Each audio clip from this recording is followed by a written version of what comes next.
Assalamualaikum warahmatullahi wabarakatuh. Bismillahirrahmanirrahim. Allahumma sholli ala sayyidina Muhammadin wa ala alihi wa sahbihi ajma'in, amma ba'du. Ja'alanallahu wa iyyakum min ahlil khairi was sa'ada fid dini wad dunya wal akhirah. Semoga Allah jadikan kita orang-orang yang beruntung di dunia, berbahagia di akhirat. Apapun pendapatnya, berapapun pendapatannya, doanya tetap sama. Makan apapun, minumannya harus tetap teh botol sosro. Kira-kira begitu. Saya mendengar narasi dari channel KBN Nusantara, Gusmar, ya, kalau tidak salah, apa Gus Umar apa Gusmar gitu ya. Bahwasanya mempertanyakan kenapa Kiai Haji Imaduddin ini sepertinya dipaksa sekali ketika mendengar klarifikasi kemungkinan besar tidak datang. Malah disamperin lagi, seolah-olah dipaksa untuk datang. Sementara kalau Ketua Robito Alawiyah Habib Taufik kok enggak gitu. Ada apa ini? Kok sepertinya ada udang di balik batu ya. Ya kalau ada udang di balik batu kan biasa ya. Namanya udang memang tempatnya di balik batu ya, begitu ya. Kemudian jangan-jangan ini seperti upaya untuk membungkam. Jadi mungkin dipaksa untuk menandatangani, suruh menghentikan polemik nasab ini atau bagaimana. Nah, kira-kira kan begitu ya, kecurigaan-kecurigaannya. Sehingga kata beliau ya memang lebih baik tidak datang. Lagi pula itu kan acara besarnya berdiskusi tentang silsilahnya Sunan Gunung Jati kemana, bukan Balawi sebetulnya. Jadi biarkan saja Kiai Imad tidak datang pun tidak akan menjadi masalah. Tapi kenapa kok ketua panitia itu mengesankan seolah-olah Kiai Imad ini adalah paling penting gitu sebagai pengantennya?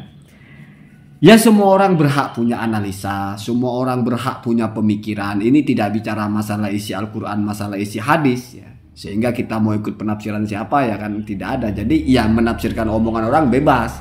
Kalau saya pribadi justru bukan lagi Kiai Haji Imaduddin tidak perlu datang, tapi tidak boleh datang kalau menurut saya.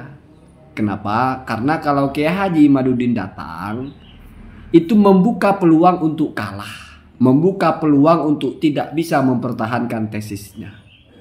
Itu sudah ittifaq ya, kita sepakat itu. Artinya peluang Kiai Haji Imaduddin untuk kalah atau untuk rungkat tesisnya itu semakin terbuka kalau datang. Kalau enggak, ya enggak terbuka.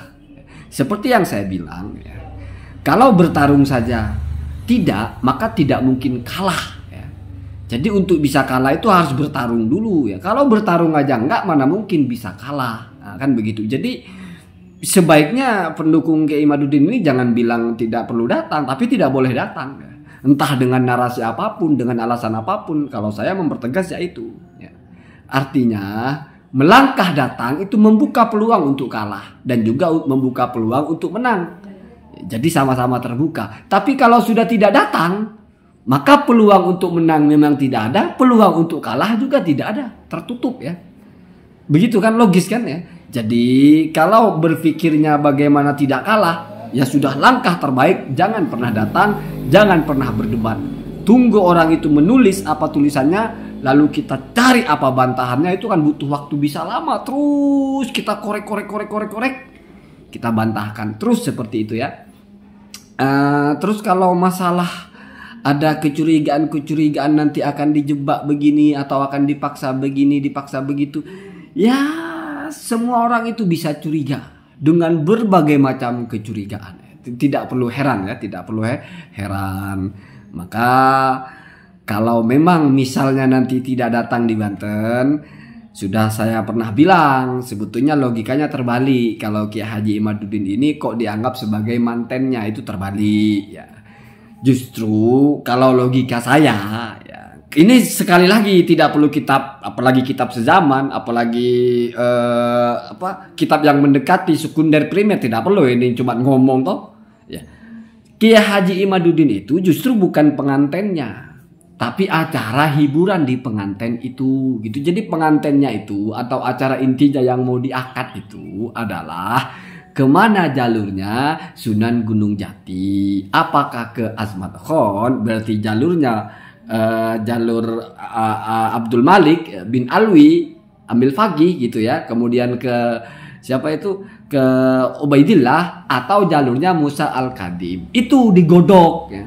Dua pihak yang berselisih itu digodok, akhirnya menemukan satu rumusan mana yang lebih kuat, kan begitu.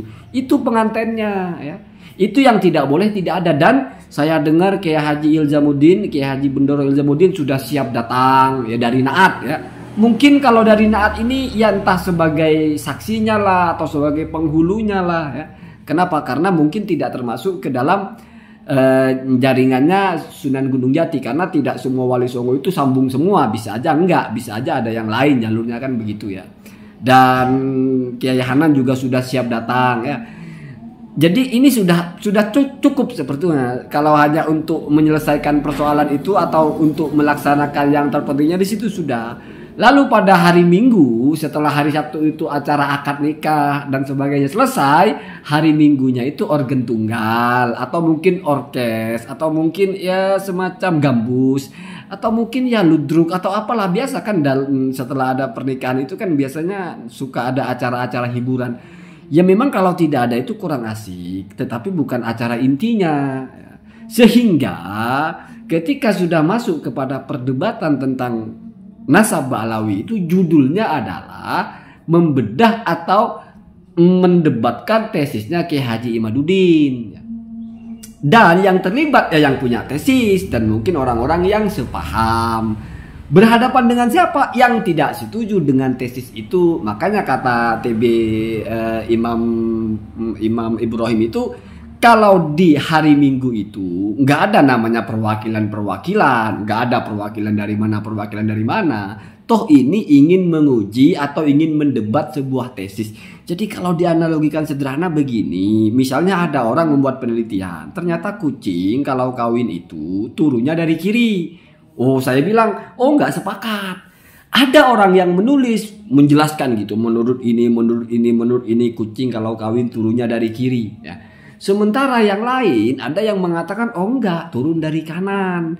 Entah dia turunan kucingnya atau entah dia tetangga kucingnya atau apa, enggak ada urusan sebetulnya. Kenapa? Karena ini sudah menjadi pengetahuan yang ingin diuji. Sudah dianggap sebagai satu kesimpulan yang hasil peneliti disebar dan ingin diuji, ingin dikonfrontasikan dengan pihak yang tidak terima. Itu dan perdebatan nasab itu konyol kalau dianggap ini upaya untuk menetapkan nasab Ba'alawi itu batal atau sah ya. Dikira kayak orang wudhu aja ya. Enggak ada cerita nasab itu dibatalkan atau diisbatkan sahih dengan perdebatan. Enggak ada begitu Pak ya. Enggak ada, belum pernah ada ceritanya gitu. Debat terus mana yang menang sah, kalau yang kalah berarti batal. Itu sudah nggak paham tentang masalah nasab gitu loh. Jadi ini sebetulnya karena kebetulan temanya nasab gitu loh. Sebetulnya ini hanya ingin menguji tulisannya Kiai Haji Imaduddin. Ingin Kiai Haji Imaduddin itu mempresentasikan langsung dan menjawab orang yang tidak terima secara langsung. Kalau misalnya mensyaratkan ya harus tulis dulu. Sebetulnya kan yang mengerot atau membantah Kiai Imad kan juga sudah menulis banyak itu ya.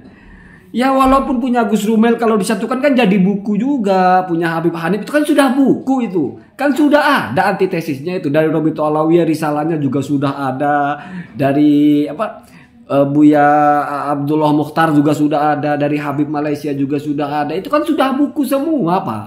Kenapa itu dianggap tidak ada sehingga harus disusun lagi? Ya. Jadi begitu Pak ya. Ini alur yang mudah dipahami. Kalau kita berpikirnya enggak pro sana pro sini, akan gampang menerima sesuatu itu ya. Allahumma dina ada sapil. Jadi jangan pernah datang kalau tidak mau kalah. Apakah kalau datang pasti kalah? Enggak. Cuma kemungkinan untuk kalah itu lebih besar kalau datang. Kalau tidak datang enggak akan mungkin kalah sama sekali ya. Assalamualaikum warahmatullahi wabarakatuh.